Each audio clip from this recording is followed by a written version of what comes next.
IEA's press conference for the launch of our renewable market report. Today, we're joined by our Executive Director, Dr. Fatih Birol, Hamy Bahar, the report's main author, who will present the findings of the report, as well as Paulo Franco, the head of the IEA Renewables Division. Their presentation will be followed by a Q&A. Want to remind you that members of the media can submit their Q&A through the Zoom function, the Q&A Zoom function. We'll take a 2-minute break after the presentation so we can queue up your questions. This event also is being live streamed and will be available for replay on our website.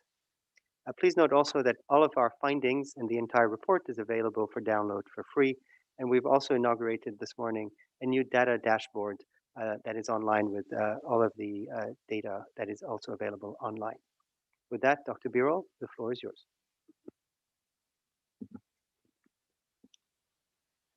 Thank you very much, Jet, and greetings from International Energy Agency to all colleagues, friends, journalists listening our press conference, which is open to public. Today, we are here to talk about the current station of the renewable energy and what are the prospects in the next 5 years to come. But before going to renewables, I want to say a word on the global energy situation. It is an exaggeration to say that the global energy sector is experiencing its worst year this year since the Second World War. Just to give an idea, we expect this year global energy use will decline about 5%, 5% decline. And to understand how big this decline is, we all remember the financial crisis in the 2008-2009. After that financial crisis, energy use also declined. But this year's decline, 2020 decline, is 7 times larger than the decline we had after the financial crisis. Again, as I said, a worst year. Now, in this worst year, there is one exception in the energy sector, which is renewables. Our report shows that the renewable electricity generation this year set to grow about 7%, and it is, of course, in sharp contrast to all other fuels in the energy markets.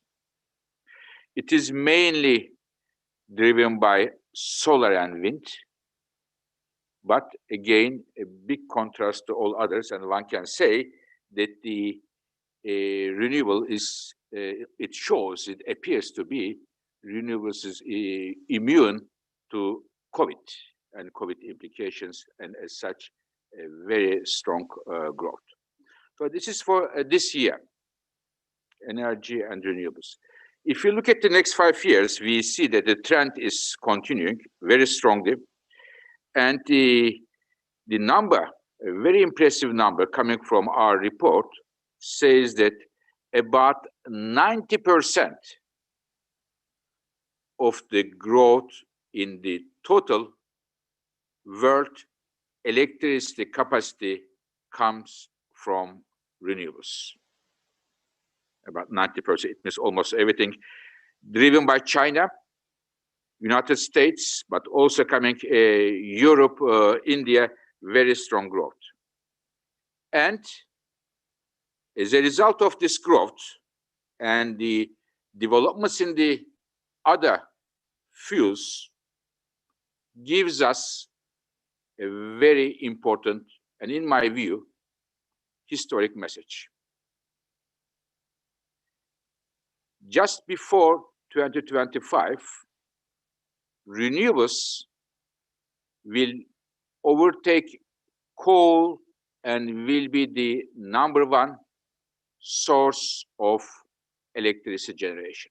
And coal had the highest share in global electricity generation since early 1950s. It's almost 70 years. And now renewables altogether, wind, solar, hydropower, altogether will change this picture substantially.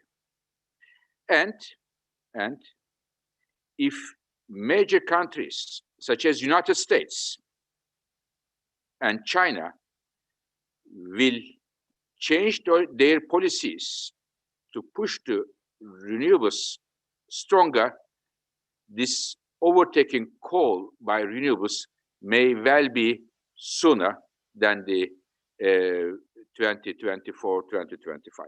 And it's something very much linked to the policies of many countries, especially these two large markets. Now, a few things about the solar and wind. Solar, as some of the colleagues may know, that when we published World Energy Outlook 2020 last month, I told the journalists and the media and the public that now we can crown solar as the new king of the global electricity markets. And the numbers coming from the detailed numbers, country by country, coming from this renewables report of Mr. Hemi Bahar, confirms what we have said last month. I want to give you just two numbers. This year, 2020, about half of the all new power electricity capacity added to the global electricity markets come alone from solar PV, half of it. And other half, everything else put together. First renewables, wind plus hydropower, coal, gas, nuclear, 50%, solar PV alone, 50%. So this is, again, very strong number. And our projections for the next 5 years show that this 50% of the total new capacity may well go to about 2/3 of the new capacity additions by 2025. So huge growth. And this is mainly happening because of the many governments' supportive policies, and solar is becoming the cheapest source of electricity generation in many countries around the world. And all of these trends, once again, confirms the new king, long live the king. Solar is the new king of the global electricity markets. Now, wind.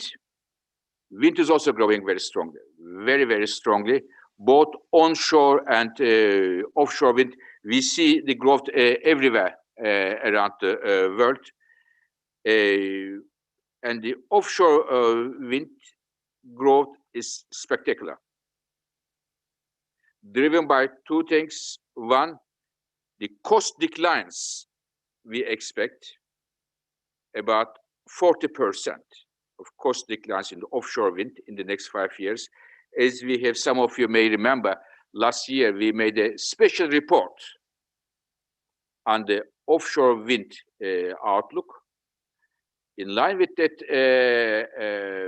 report, we are seeing that the decline in the cost is coming as we have predicted, and this may well be about 40% in the next 5 years to come, plus, of course, policy support.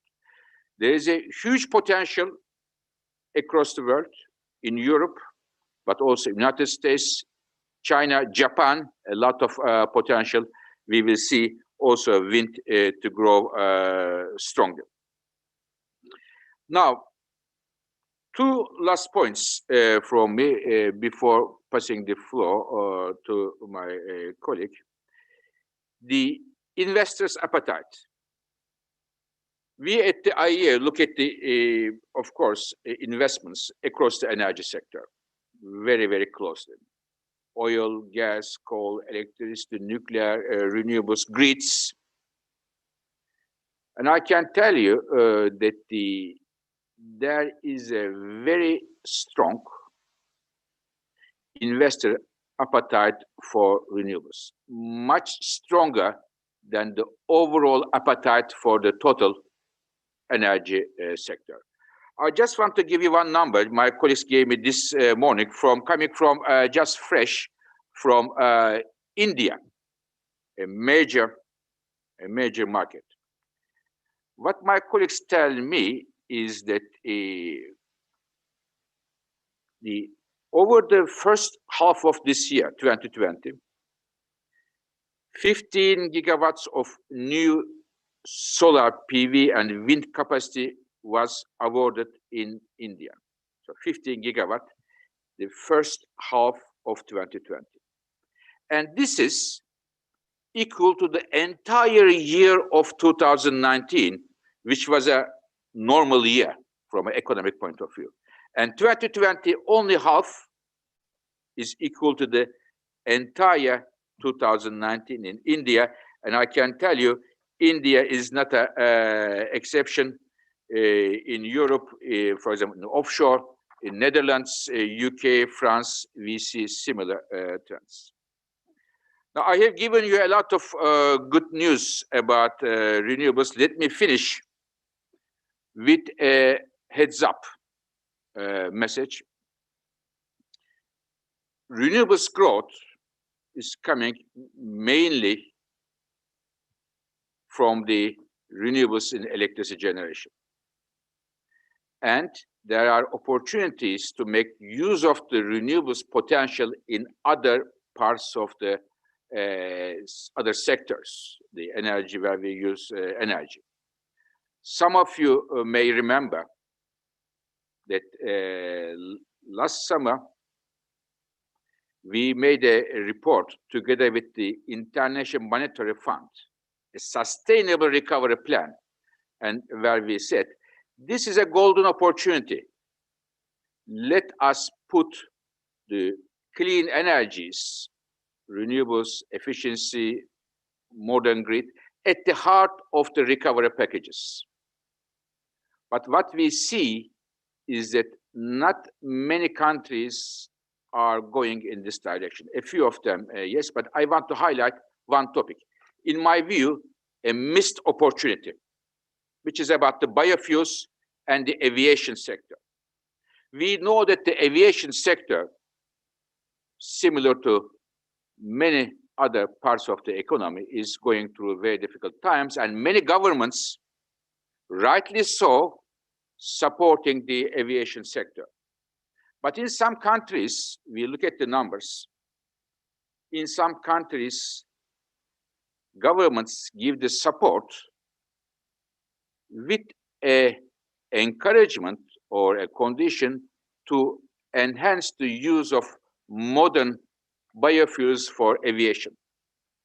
We look at all those packages and the supports, and what we have found out is that out of 30 airlines around the world received such support, bailouts, only four of them has the condition to use energy more efficiently, and beyond that, making use of the potential of modern biofuels for the aviation sector, and as such, reducing the carbon footprint of the aviation sector and helping the energy security. So this is just a heads up from me to finish my remarks before passing the floor to my colleague, Mr. Bahar. Amy, the floor is yours. Thank you very much, Dr. Birol, for this great introduction. I would like to go through some of the key findings and give you a little bit more detail. An unprecedented demand shock followed by the pandemic as Dr. Birol mentioned, is hitting the industry. And different sectors are affected differently. I would like to start with transportation mobility, which was significantly halted due to lockdown started in end of February in China and followed by many countries after February, in March, April, and May. And obviously, at the end of the year, we expect the transport sector to be hit hardest, more than 10% decline in the demand, followed by heat use in industry and buildings, and then smaller decline in electricity. Obviously, this picture may change in the coming months while we approach new mobility restrictions in many countries in the world. Obviously, this poses an uncertainty. The renewables are also affected differently in these three sectors. Electricity generation from renewables is expected to increase despite the COVID-19 crisis. And the reason behind this is twofold. First of all, obviously, renewables operate with long-term contracts, and they are not affected a lot by the declines in the electricity prices. And also, they have priority for the grids thanks to government policies implemented in more than 150 countries in the world. However, the situation for heat and transport on renewables is different, and they are also affected in terms of scale in various ways. For heat, bioenergy use in industrial processes is expected to be hit hardest, which is the largest source of consumption in heat processes. However, the residential use, as we are more at home and we are using more energy at home, this actually affects less, and the decline on overall renewables demand in heating sector declines, but in a smaller extent. For transport, we see the opposite trend. Not only biofuels in transport are hit because of the blending policies as demand declines in many countries of gasoline and diesel, but also low fossil fuel prices have affected significantly the competitiveness of biofuels in the sector. Overall, biofuels decline is much larger than the overall decline in the transport fuel sector.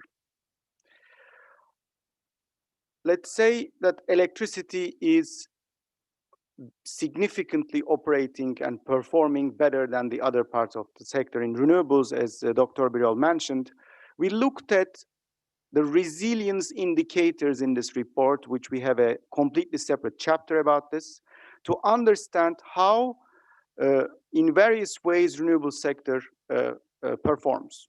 We looked at the equity performance of different sectors, and energy sector since the beginning of the year, obviously their equity performance, this includes all entire energy sector, declined by about 40%. In sharp contrast, wind performance in equity markets declined in March significantly as in the other sector, however, rebounded and almost grow 1.5-fold compared to the beginning of the year, showing an important resilience to the crisis. Solar, again, we crown the solar as king, and solar performance in equity markets is also performing like a king. It basically more than doubles since the beginning of the year, despite the small decline during the crisis. Why this is important? It is important for the financial health of these sectors, first, and the second, and more importantly, the expectation of the investors towards long and medium term for the investment in renewables. A second indicator that we looked, as Dr. Birol mentioned as well, how many countries auctioned renewable capacity. And this is important for the future, especially in the coming 1 or 2 and 3 years. And we realize that from January to October, countries auctioned overall globally more renewable capacity than in the same period last year. This is an important indicator because governments still are auctioning these policies, plus investors are interested in bidding in those auctions and winning those auctions. And these auctions are led by China, India, and Europe significantly, and it is very important that other countries will continue to this performance. In addition to India number that Dr. Birol shared, I would like to give you another number about the auction performance and the financial investment decisions. The offshore sector in the first half of the year received the largest final investment decisions ever compared to any other renewables, which is an important deployment. When we look at our forecast, which means the new capacity added to the system, especially on obviously renewables we are looking at here, 2019 was a record year. And in 2020, when we published our report in May, we had a big shock of hesitations of the renewable sector as the lockdowns restricted multiple things. First, supply chain disruptions. Second, on top of that, we saw that construction activities slowed down significantly in the first and second quarter. However, since May, we saw an important rebound in activity, which made us revise our forecast by almost 1/5. And we expect actually renewable capacity additions this year to break another record despite the crisis. And following year, as I mentioned, based on all the resilience indicators that we looked, we expect 2021 to be even a double-digit growth, which is faster since 2015. We expect that renewable capacity additions will grow. And which countries perform in this or basically is causing this continuous increase in renewable capacity additions? In 2020, driven by the policy deadlines of 2020 in China and United States, we see an important rebound of capacity additions, mostly on wind and solar, but also in hydro in China, an incredible rebound in 2020. When we come to 2021, we see European Union and India accelerates after the 2020 increase. And they basically, especially India, is responsible for the majority of the rebound in 2021. Let's look at quickly solar PV. Solar PV will continue to grow in the coming 3 years and reaching 120 gigawatts in 2020. However, 2020 is an important critical year for solar PV and actually for all renewables because there are a lot of key policy transitions happening in important markets. And if Chinese transition to new policies in the next 5 years is smooth, we could see easily solar PV additions in 2020 increasing another 10 gigawatts to 130. And if other countries such as United States, European Union will push their policies further, solar PV additions could reach easily 150 gigawatts in 2020 in the condition that these policy transitions are smooth and implemented timely. Also, the rooftop sector, which is affected more than the utility sector because of the crisis, due to investors, small investors, individuals and small companies, prioritization of the investment decisions. As you can see, the share of rooftop is declined significantly in our forecast, while utility scale remains very, very strong. As we mentioned in the title, driven by large projects because we see that the investors are moving to large projects because of economy scales, because of the easier financing, while the smaller projects will see the big hit. So if the policies support these smaller projects, which is 45% of PV additions in 2019, which is a significant number, we could see our accelerated case easily achieved. The executive director mentioned offshore wind.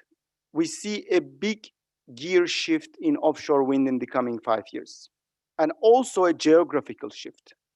In 2020 already, we saw the China significantly entering into the offshore wind market in addition to the European countries. In 2025, the picture will look even more diverse. Onshore wind new additions will more than double in the next 5 years. And we will see a geographical difference that we saw in the past. We will see, first of all, United States strongly entering into the market, but also Asian countries, China, Japan, Korea, and other Asian markets becoming a significant part of the offshore wind market.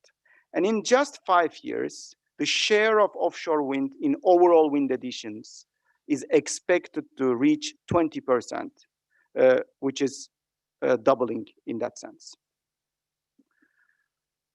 We also expect several milestones to be achieved in the next 5 years. One of which our executive director mentioned.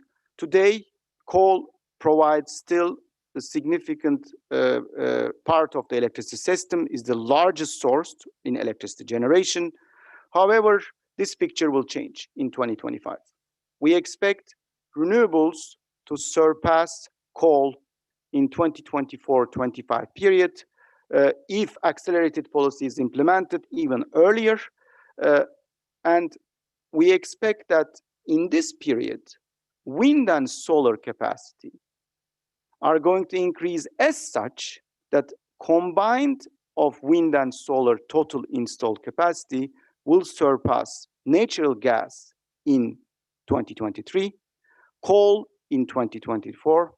As a result, we will see an incredible renewables domination in the electricity markets in the coming 5 years. Hydropower remains in 2025 largest source of renewable generation, followed by wind and solar PV.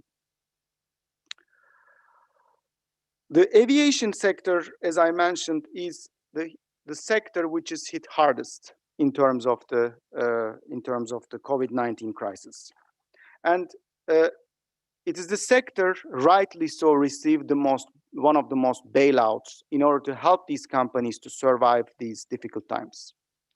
However, aviation sector is also responsible for significantly growing CO2 emissions in the world.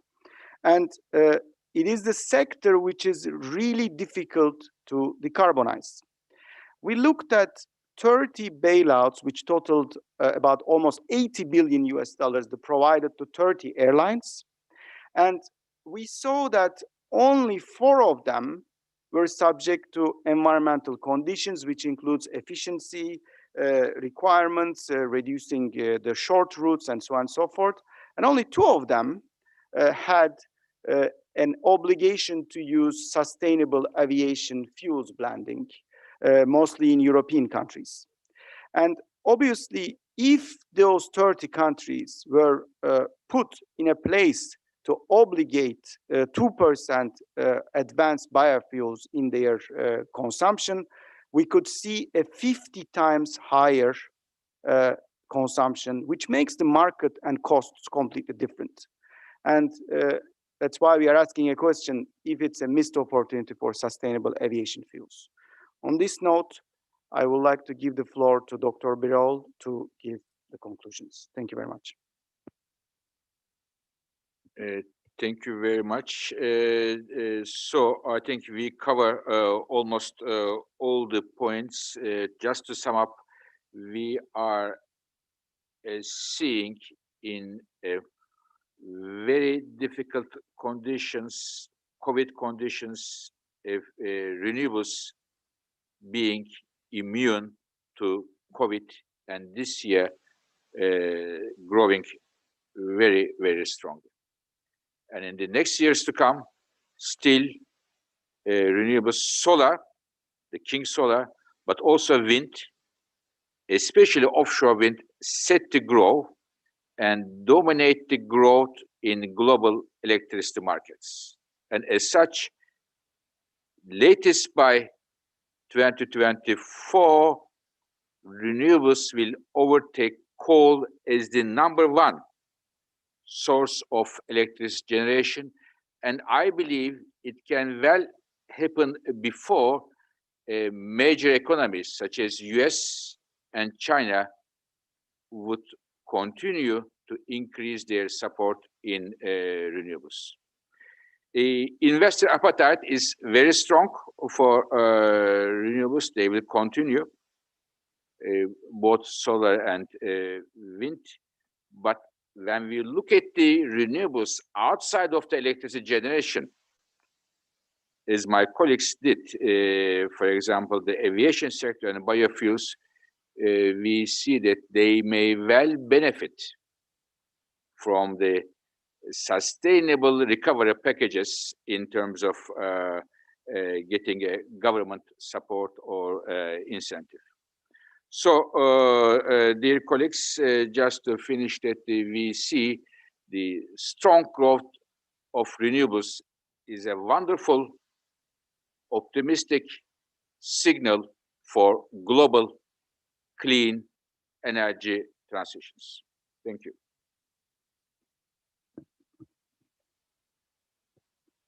Many thanks, Dr. Birol, and thank you, Haimi, for the presentation. We're now going to turn to the Q&A section. We will take a 2-minute break so that the journalists on the webinar can send the questions through the Q&A box. Please send us your questions and we'll resume in 2 minutes. Thank you.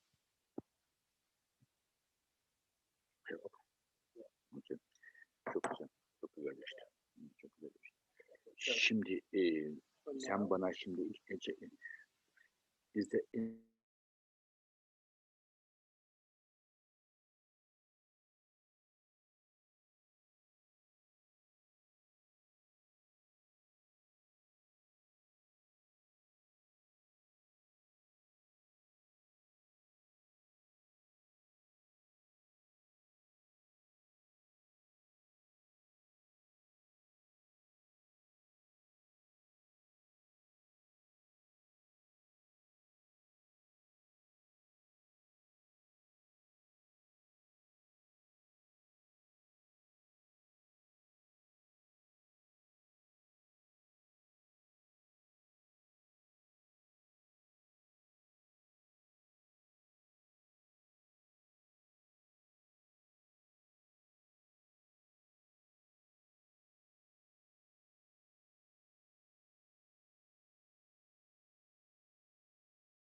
Which I'm going to read and turn to Dr. Birol and Haimi Bahar for them. First question from Ronan Cavanaugh from Energy Intel.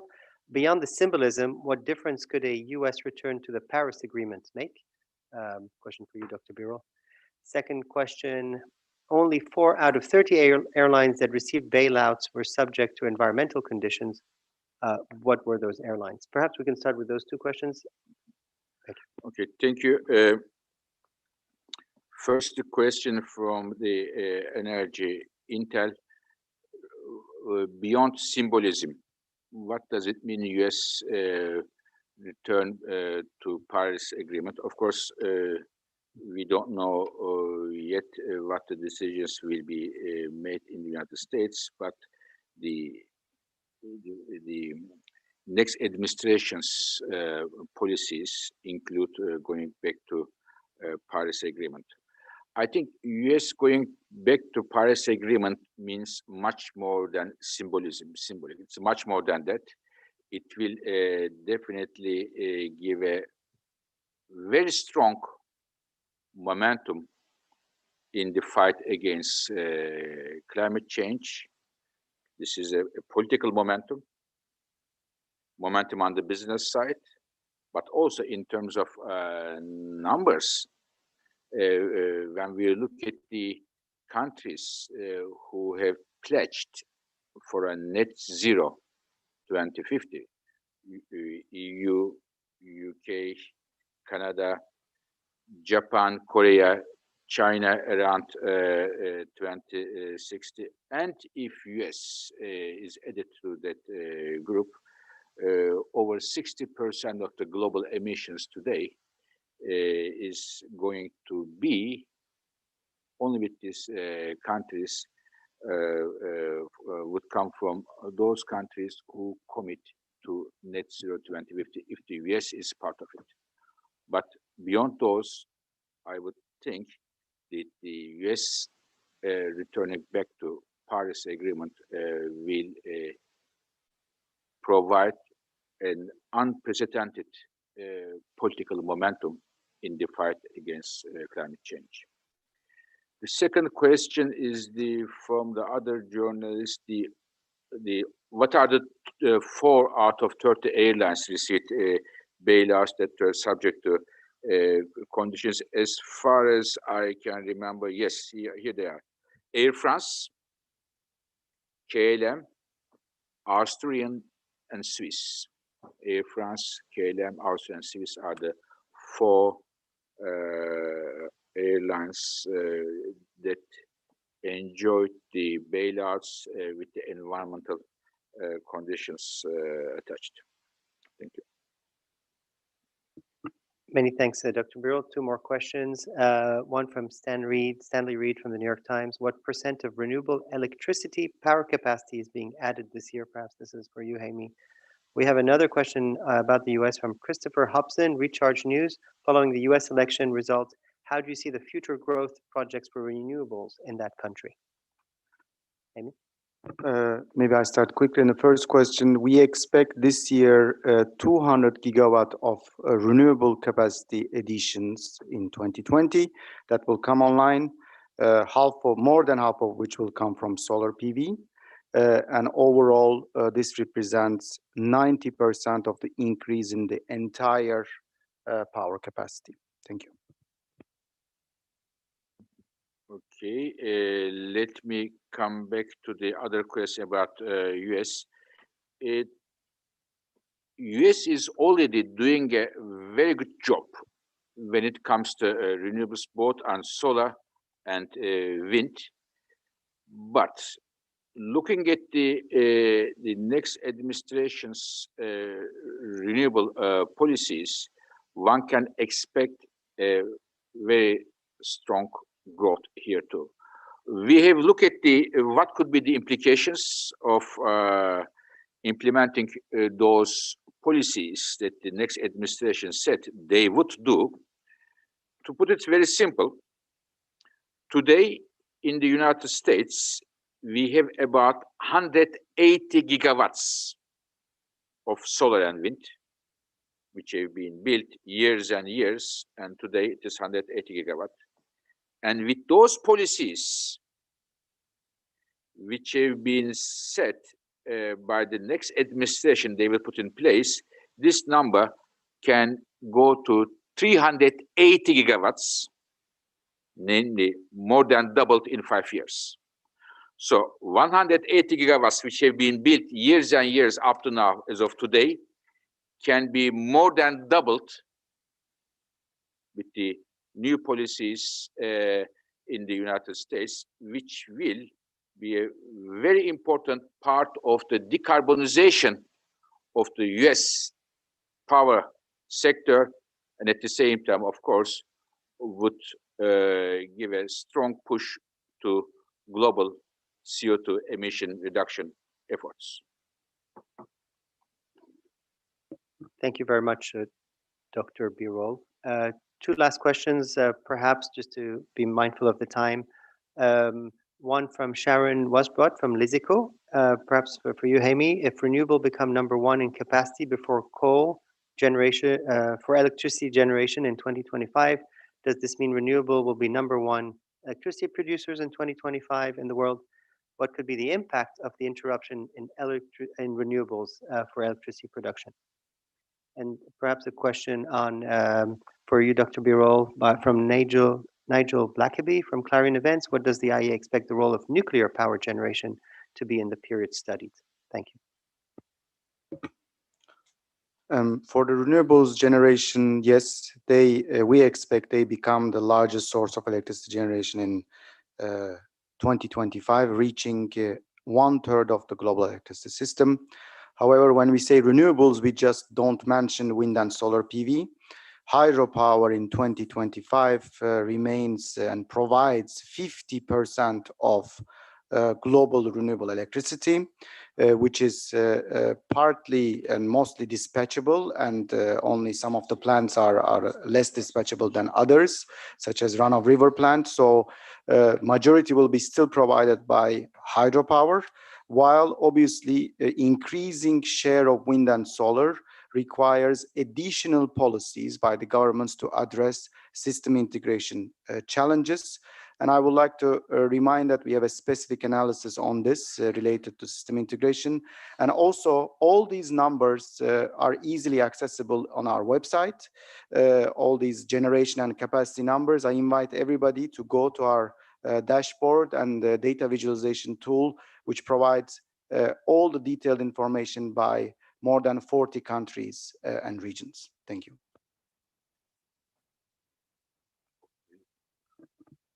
Thank you. Just one last question, Dr. Birol, on the role of nuclear power generation that the IEA sees. Okay. So the nuclear power is also a carbon-free source of electricity generation. While renewables are growing very strongly, and as we have said in this report and in this press conference, today, as of today, nuclear power has a major share in global electricity generation, and especially in advanced economies in Europe, in United States, and in Japan. And I believe, in addition to see a strong growth of renewables, we may need to at least maintain those contributions coming from nuclear energy in order to reach our climate targets. So it is, we know that some countries such as China making major new builds of nuclear power. Safe and sustainable use of nuclear power is an additional source of clean energy. We think it, of course, in the countries where it is accepted. So in order to reach our energy and climate goals, we need all clean energy technologies that are available today, and those will be available tomorrow, because the challenge is tremendous. Renewables is definitely a major, very important policy option we have in hand, but we need others as well, from electric cars to carbon capture and storage, from smart grids to as just as now nuclear power in the countries where it is accepted. We need all clean energy technologies. Thank you. Many thanks, Dr. Birol. And that's exactly 45 minutes to wrap up our press conference. So again, thank you for your time and your attendance. As a reminder, all of the findings are available online and for free. And we also invite you to visit our data visualization dashboard. Thank you very much for your attendance. If you have any remaining questions, please email them to press@iea.org. Thank you.